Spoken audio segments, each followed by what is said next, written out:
Nikmat tuan manakah yang kamu dustakan, fams?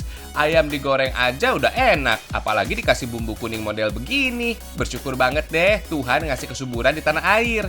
Rempah yang tumbuh di tanah dengan beragam jenis masakan juga bisa dihasilkan. Ayam bumbu kuning ini juga menjadi menu sederhana yang kuat bumbu, nikmat dan menggugah. Menu ini, fams, asalnya dari kampung ikan di Pasir Halang, Sukabumi, Jawa Barat. Ayam bumbu kuning selalu jadi menu favorit. Cita rasa ayam yang dasarnya udah enak, apalagi dipadukan dengan racikan kunyit yang berminyak dan menyegarkan. Kandungan kurkuminoid memberi sentuhan warna kuning pada kunyit. Kombinasinya ada minyak atsiri dikenal memiliki antioksidan, anti tumor, dan anti kanker yang baik bagi manusia. Mantap nih, fams, makan enak dan lahap tapi tetap sehat. Jempol banget deh pastinya. Mau coba iseng bikin sendiri di rumah? Bisa kok, fams. Menu ayam bumbu kuning masih cukup bersahabat buat kalian yang baru belajar masak. Siapkan potongan ayam yang sudah digoreng sebentar, tanpa bumbu. Sekitar 12 bahan untuk racikan bumbu kuning, semua mudah didapat. Yang terpenting sih harus ada kunyit, fams. Berbeda dengan masakan dari negara lain, menu masakan khas Nusantara punya ciri khas tersendiri. Pengaruh suku dan daerah kepulauan memastikan ragam kuliner khas Nusantara semakin kaya. Berada di wilayah tropis membuat tanah Indonesia menjadi subur, fams. Cita rasa masakan berempah dengan komposisi bumbu yang melimpah, melekat kuat dan diakui oleh dunia. Umumnya, racikan bumbu menu Nusantara terbagi berdasar dari warnanya. Ada yang merah, putih, hitam, coklat, kacang, sampai yang kuning seperti olahan bumbu kali ini, fams. Penerapan bumbu dasarnya bisa berbeda, tergantung jenis masakan yang dibuat. Ada yang cukup digoreng minyak, dicampur air, sampai diberi tambahan santan. Kalau bumbu kuning sudah wangi, masukkan ayam gorengnya, fams. Segarnya kunyit yang sering dianggap tanaman obat makin sempurna dengan ekstra perasan jeruk nipis. Pilihan buat yang suka pedas, cabai rawit sengaja dibikin utuh. Irisan batang serai dan daun bawang sengaja masuk paling akhir, fams. Selain menjaga aroma wangi alaminya, irisan batang serai juga memberi sentuhan rasa yang khas dan berbeda. Enak deh pastinya. Berhubung ayam sudah digoreng sebentar, tinggal tunggu bumbu meresap, menyusut, dan ngeluarin minyak alami. Cukup 10-15 menit udah matang kok, fams. Wah, endes nih, fams. Bumbunya terlihat berempah banget. Cenderung kasar karena banyak campuran bahan yang diiris. Makin berasa deh kenikmatannya.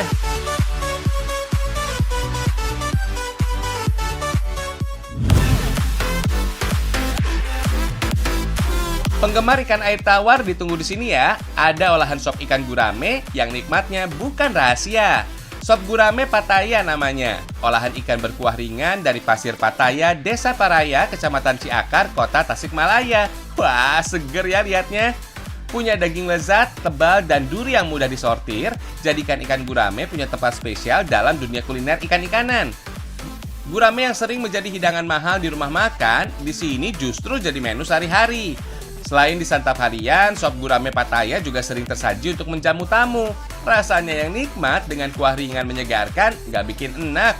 Aroma amis ikan gurame juga nyaris nggak tercium. Pengolahan yang tepat dengan racikan bumbu yang pas, buat sop gurame Pattaya jadi istimewa.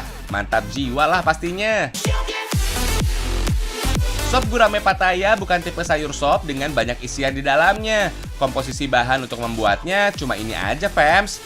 Ikan gurame dari Pasir Pattaya Desa Paraya diambil dari kolam air tawar milik sendiri. Dijamin segar dan ukurannya juga besar. Yang ini beratnya 2-3 kg loh, fams. Oh iya, ikan gurame adalah ikan asli Indonesia. Dari perairan di Tetar Sunda menyebar hingga Malaysia, Thailand, bahkan Australia. Pada masa lalu, hanya kalangan kerajaan saja yang boleh menikmati kelezatan ikan air tawar, fams. Perlahan, ikan gurame mulai dibudidaya di kolam bahkan akuarium. Ikan ini juga punya banyak nama. Gurame di Pulau Jawa, ikan kalau, kala atau kalui di Sumatera, dan ikan kalui di Kalimantan. Karena ukurannya yang besar bisa sampai 5 kg lebih seekornya, orang Inggris sana menyebut ikan ini giant gurame atau gurame si raksasa. Setelah dipotong dan bersih, air, perasan jeruk, dan taburan garam cukup ampuh meredam aroma amis ikan, fams. Judulnya sih emang sop ikan gurame, tapi bukan berarti ikannya langsung direbus begitu saja. Supaya dagingnya lebih gurih dan gak mudah hancur, gurame harus digoreng dulu, fams. harus pakai minyak banyak dan jangan terlalu sering dibolak-balik ya. Sayur sop emang jadi andalan masyarakat kita, fams. Selain emang mudah dibuat dengan campuran bahan yang sederhana, rasa sayur sop juga nggak pernah ngebosenin. Katanya sih, fams, sayur sop diperkirakan ada sejak 8.000 tahun yang lalu. Kata sop diserap dari bahasa Prancis dan Latin yang berarti merendam. Pada masa lalu, bahan untuk membuat sop adalah roti, fams. Kalau sekarang sih, ada banyak jenis sop dengan kuah kaldu dan aneka ragam isian. Mulai dari sop ayam sampai sop ikan gurame dari Pasir Pattaya, Tasikmalaya ini, fams. Daun sop alias seledri hukumnya wajib. Tambahan kemangi dan cabai rawit utuh pasti menambah kesegarannya. Gak usah lama-lama, sekitar 10 menitan kuah mendidih, sop ikan gurame udah bisa disajikan. Selamat makan, fams!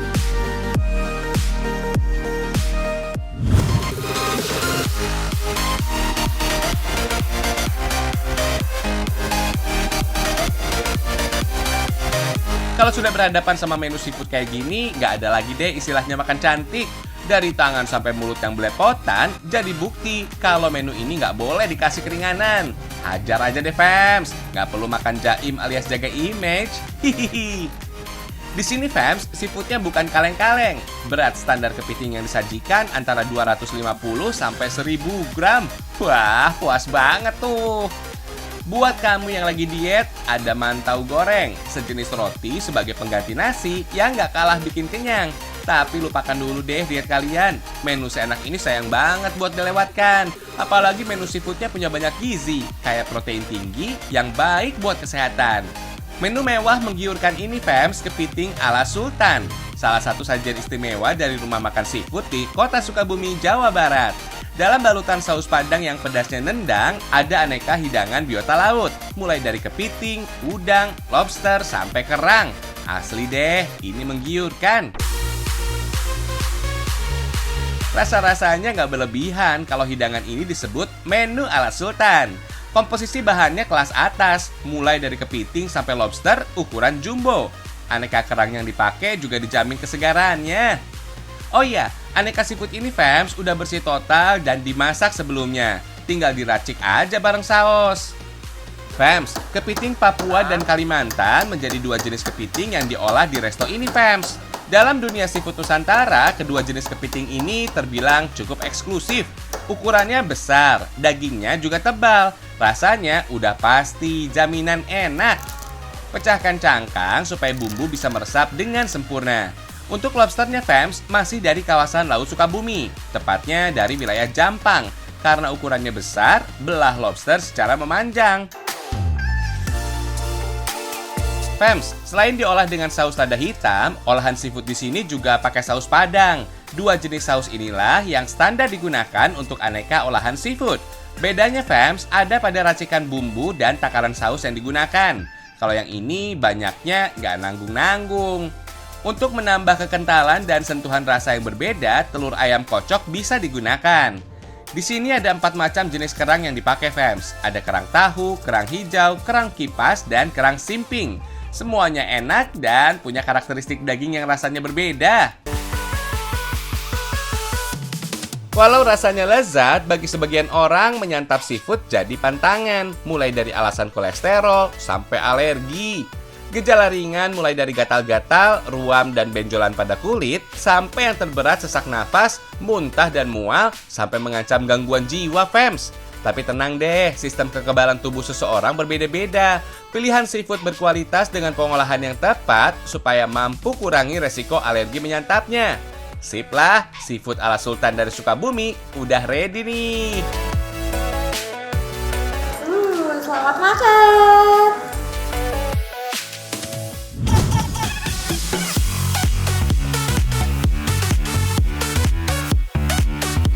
Nasi liwet, sambal, ikan asin dengan lalapan jengkol dan tahu tempe, the best banget deh, fams.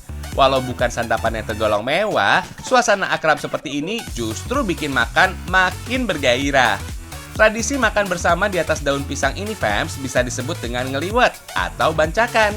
Masyarakat Jawa Barat di Tatar Sunda paling suka nih tradisi makan seperti ini. Fams, liwet sebenarnya adalah teknik atau cara memasak nasi dengan wadah khusus seperti katel atau kastrol.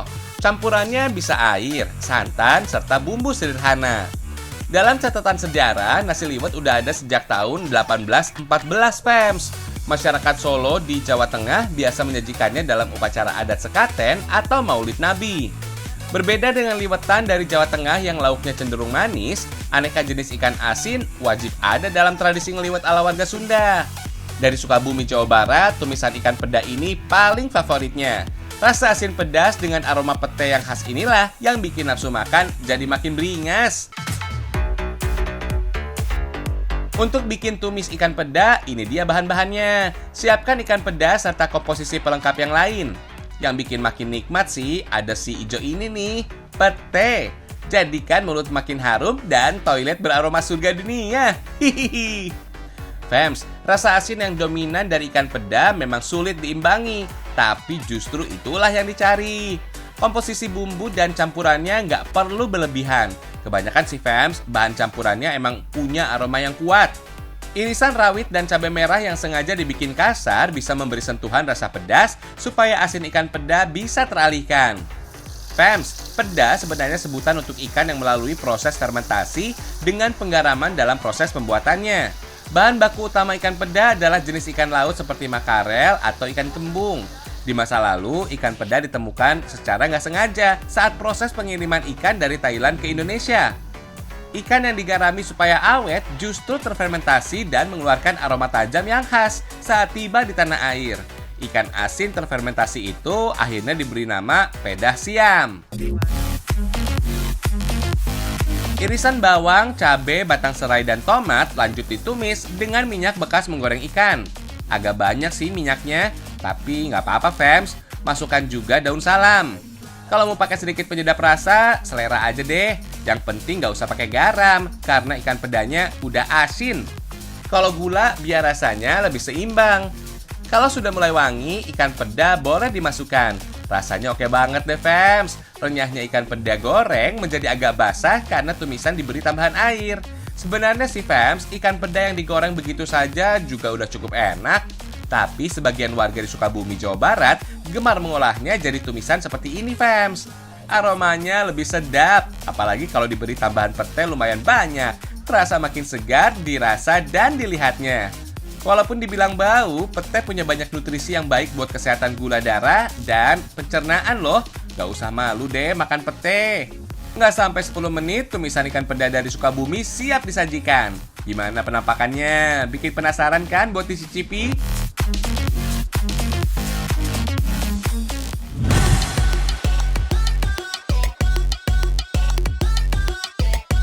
Kue yang satu ini Indonesia banget deh Fems. Warnanya coklat sawo matang. Rasanya so pasti manis.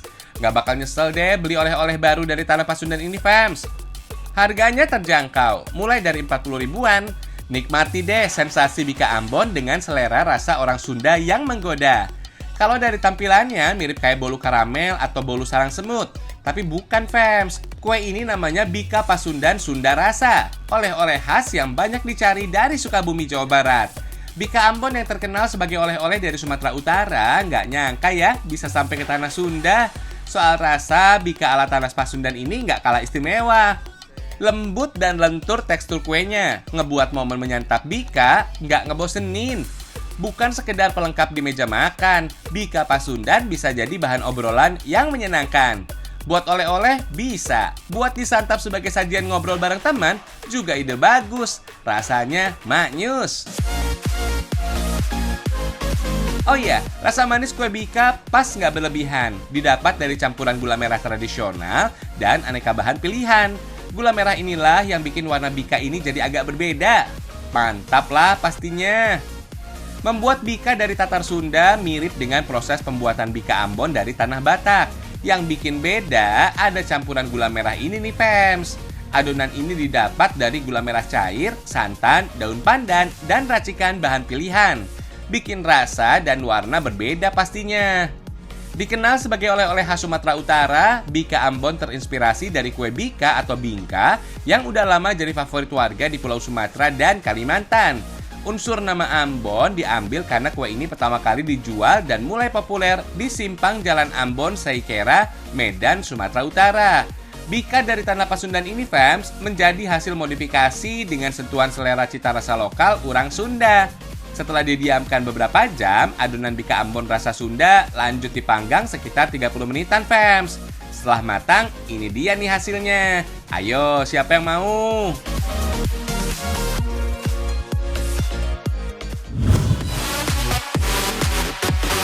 Roti yang bentuknya unik gini nggak kalah ciamik. Kenalin deh, ini roti isi enting-enting gepuk. Dalam pembuatannya, bahan yang dipakai masih sama dengan roti pada umumnya. Tinggal dicampur aja ya. Dalam pembuatan roti, ragi wajib dimasukkan sebagai pengembang adonan. Dalam membuat adonan, ragi jangan dicampur bersama garam, soalnya garam bersifat osmosis atau pelarut. Selanjutnya bentuk roti dan beri isian gepuk kacang, fams. Jangan lupa kasih topping supaya cantik. Tinggal masukkan ke dalam oven deh. Kalau aromanya sudah harum dan warna adonan berubah, tandanya siap untuk dinikmati. Sekarang kita intip bikin enting-enting, fams. Sebelum diolah, kacang tanah harus disangrai terlebih dahulu untuk menghilangkan kadar airnya. Lalu buang kulit arinya deh. For your info nih, fams, walaupun namanya kacang tanah, nyatanya kacang tanah ini nggak masuk dalam keluarga kacang, tapi keluarga polong-polongan. Penyebabnya kacang tumbuh di tanah, fams, sedangkan kacang kenari, almond, dan aneka kacang lainnya tumbuh di pohon. Masuknya kacang tanah ke dalam keluarga polong-polongan karena kacang tanah mempunyai biji yang dapat dimakan dan tertutup dalam cangkang sebagai kulit pembungkusnya. Lalu panaskan gula. Kalau sudah berubah jadi karamel, masukkan kacang yang ditumbuk tadi. Setelah rata, langsung aja kacang digepuk, kemudian giling sampai halus. Fams, tingginya nutrisi pada kacang tanah membuatnya bermanfaat untuk tubuh. Di antaranya mengurangi gula darah, mengurangi resiko batu empedu, meningkatkan kesuburan, dan mengurangi depresi. Kandungan triptofan asam amino pada kacang tanah bisa membantu pembentukan serotonin, sehingga suasana hati jadi bahagia. Mantul ya!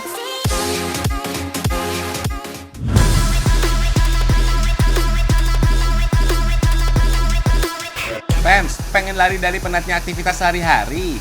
Silakan datang ke Sukabumi. Banyak kepingan surga tersembunyi. Salah satu yang paling indah, air terjun Cikaso ini. Wajib deh buat dikunjungi. Untuk menuju surga emang butuh perjuangan. Jalannya nggak mudah dan panjang untuk dicapai. Dari pusat kota Sukabumi menuju ke lokasi Curug Cikaso, jarak tempuhnya sekitar 90 km, fams. Begitu sampai di Kampung Ciniti, Desa Cibitung, Kecamatan Surade, Kabupaten Sukabumi, Jawa Barat, kita masih harus menaiki perahu menuju ke lokasi air terjun. Tarif sewa perahunya cuma 65 ribuan aja, fams. Deretan pepohonan hijau dengan aliran sungai kecoklatan jadi pemandangan yang bikin tenang. Naik perahunya nggak lama kok, fams. Sekitar 15 menitan udah sampai.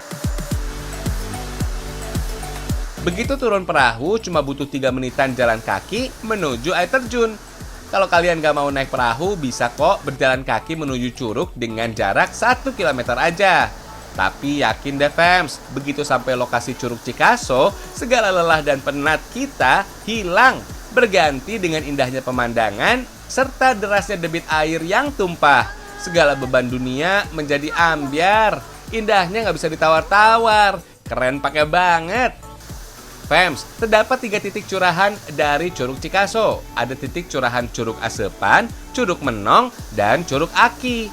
Curug Cikaso ini, fams, punya ketinggian sekitar 80 meter. Dan lebar ketiga curugnya sekitar 100 meter.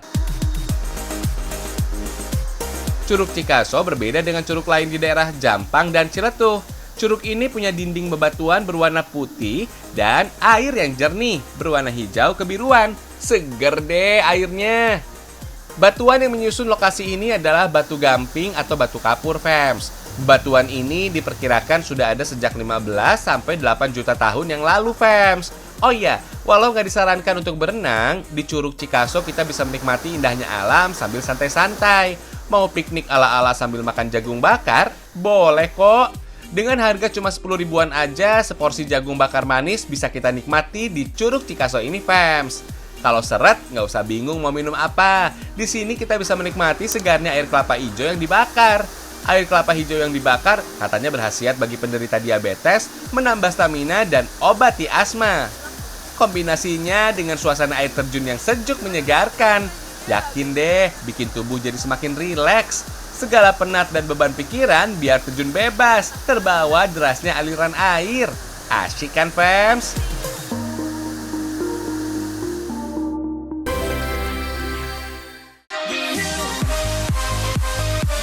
Jadi gimana, Fems? Masih nggak bersyukur? Tuhan kurang baik apa coba sama kita? Selain diberi kehidupan, ada makanan lezat dan indahnya alam yang bisa kita dapatkan. Komplit deh, semua ada di Indonesia.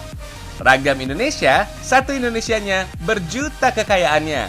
Sampai jumpa!